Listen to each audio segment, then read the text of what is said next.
네, 잘 지내고 계시지요? 오늘 본문은 기도와 관련된 내용을 다루고 있는 본문입니다. 사실 오늘 본문인 5절로 8절은 기도의 방법에 대해서 다루고 있다면 다음 시간에 다루게 될 9절부터 15절은 주기도문, 이른바 모범 기도문을 우리에게 보여준다고 할 수가 있겠습니다. 그러니 오늘 본문과 다음 시간의 본문은 하나로 연결된다고 할 수 있는데요. 이 시간에 다 볼 수는 없으니 일단은 기도의 방법에 대해서만 살펴보고자 합니다. 자, 우선 5절부터 8절을 각 구절별로 살짝씩 살펴보면서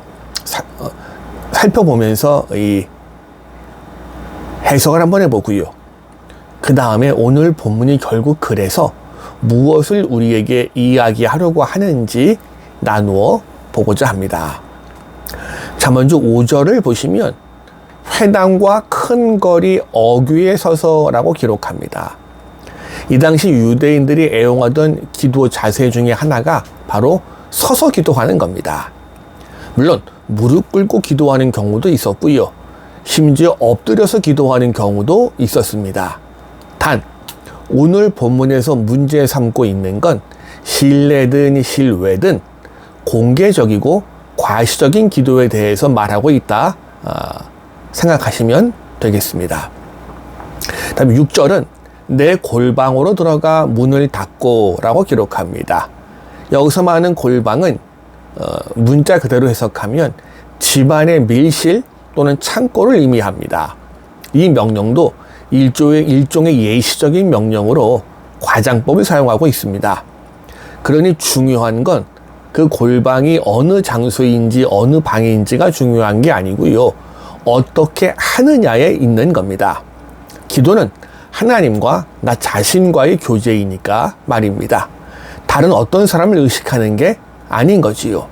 물론 우리는 기도할 때 대표로 기도해야 될 경우도 없지 않아 있어요. 그래서 사람들이 지켜보는 가운데 기도해야만 합니다. 그러나 그럴지라도 그 내적 동기나 관심이 사람들이 아니라 하나님을 향해 있으면 그것이 예수님의 뜻에 맞는 행동이다 말할 수가 있겠네요.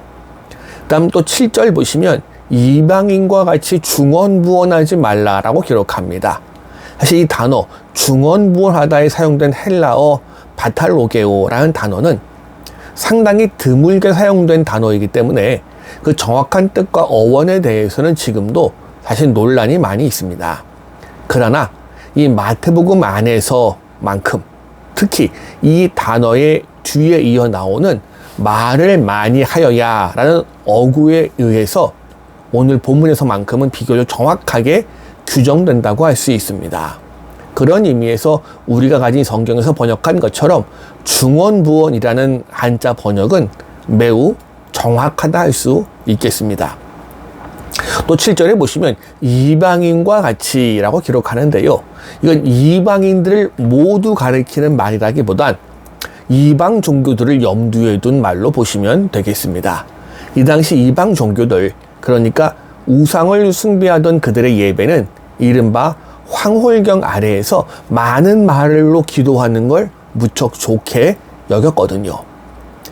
오늘 본문의 각각의 절에 대한 해석은 이 정도면 그렇게 어렵지 않을 것 같습니다. 그럼 본문이 말하고자 하는 것은 결국 무엇일까요? 우선 기도야말로 하나님과 인간 사이의 대화임을 기억하라는 겁니다. 이 영적 교제야말로 다른 사람을 의식하면서 방해받아서는 안 될 소중한 영적 삶의 보고이기 때문에 그렇지요. 그러나 많은 이들이 기도를 이른바 청구서 정도로만 생각합니다. 그러나 예수님께서 말씀하신 것처럼 하나님께서는 이미 우리에게 무엇이 필요한지를 알고 계십니다. 그래서 본문 8절이 뭐라고 기록합니까? 구하기 전에 너희에게 있어야 할 것을 하나님 너희 아버지께서 아시느니라 라고 기록하잖아요. 따라서 기도에 있어서 정말 중요한 건 우리에게 필요한 걸 장황하게 열거하는 게 아니라는 거예요. 물론 간절한 소원을 아뢰는 건 당연해요. 그런데 그게 또 전부는 아니라는 겁니다. 기도의 본질은 나와 하나님 사이에 인격적인 교제에 있기 때문에 그렇습니다. 그리고 또 기도를 오래 하는 것도 물론 중요합니다. 예수님도 사역하시는 동안에 밤새워 기도했던 때가 종종 있었습니다. 때로는 이렇게 긴 시간을 따로 떼서 기도에 몰두하는 경험은 무척 중요합니다. 그렇다고 해서 이게 상습적으로 변해서 무조건 길게만 기도하는 습관에 물들고 이것으로 자신의 영성을 과시하려고 한다면 잘못된 것이겠지요. 정말 중요한 건 하나님과의 살아있는 교제의 밀도라고 할 것입니다. 시간을 내서 길게 기도에 집중하는 것도 이 교제의 밀도를 단단하게 다지기 위한 겁니다. 동시에 살아가는 순간순간 하나님과 교제하며 살아가는 게 참된 기도인 줄로 믿으시기를 원합니다. 그리고 기도의 목적은 전적으로 하나님의 영광을 위한 것이 되어야만 합니다. 물론 기도를 통해서 내 간구가 아뢰어지기도 하지만 그것도 하나님의 영광을 위해서 해야 하는 것이고요. 기도를 통해서 내 성품과 마음이 가다듬어지고 변화됩니까? 그것도 결국 하나님의 영광을 드높이는 겁니다. 그리고 기도를 통해서 내가 하나님의 뜻을 알고 실천합니까? 이것도 하나님의 영광을 위한 것이어야 하는 거지요. 그런데 이런 귀중한 기도를 자기 영성을 과시하려는 목적으로 사용한다면 부당한 겁니다. 만약 그러했다면 그들은 이미 그들의 상을 받은 겁니다. 그들은 기도를 통해서 하나님으로부터 무언가를 바라는 것이 아니라 사람들에게 인정을 받으려 했으니 그걸로 족한 거지요. 우리 한국교회 사실 기도하는 교회로 이름이 높습니다. 지금 한국교회의 놀라운 성장도 한국교회들의 강력한 기도의 열기 때문입니다. 우리보다 먼저 기독교를 받아들였던 아시아, 중국, 일본, 대만, 우리보다 훨씬 오래부터 기독교를 받아들였습니다만은 중국 박해당하고 있고요. 대만 5%가 될까 말까 하고요. 일본은 아직도 1%의 벽을 넘지 못하고 있는데 우리나라는 어떻습니까? 놀랍지요.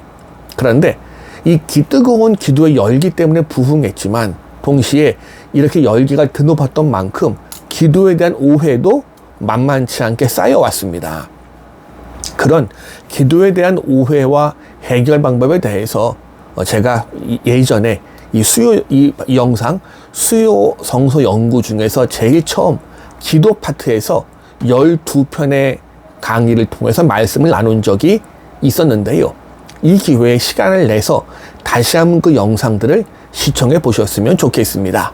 12개라고 해도 한 영상이 20분 안팎이니까 그렇게 시간이 많이 걸리지는 않으실 겁니다.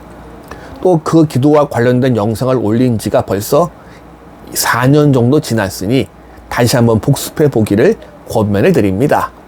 하루에 한 번씩 보시면 2주일치 안 걸릴 테니 오늘 영상이 끝나고 이 다음 시간 주기도문의 영상이 올라오기 전에 이제 하루에 하나씩 다시 보시고 다음 시간의 영상으로 이어져 가시면 딱 맞을 것 같습니다. 어쨌든 기도할 때에 믿음으로 기도하셔야만 합니다. 기도는 하나님께서 살아계시다는 믿음과 지금도 살아 역사하신다는 믿음에 근거해서 행해지는 것이기 때문에 그렇습니다. 물론 간혹 기도하다 보면 이런 믿음 없이 단지 답답해서 하는 경우도 많이 볼 수 있는데요. 습관적으로 혹은 답답해서 하는 기도는 땅에 떨어지는 기도일지도 모르겠습니다. 하나님께 응답받는 진정한 기도, 하나님의 살아 역사하심을 믿게 하는 기도인 줄로 믿습니다. 네, 오늘은 여기까지 나누기로 하지요. 그건 이제 얼른 손가락을 놀리셔서 수요 성서 연구의 첫 번째 항목이었던 기도로 영상을 쭉 찾아 올리셔서 하루에 한 편씩 다시 복습하러 가실 줄로 믿습니다. 감사합니다.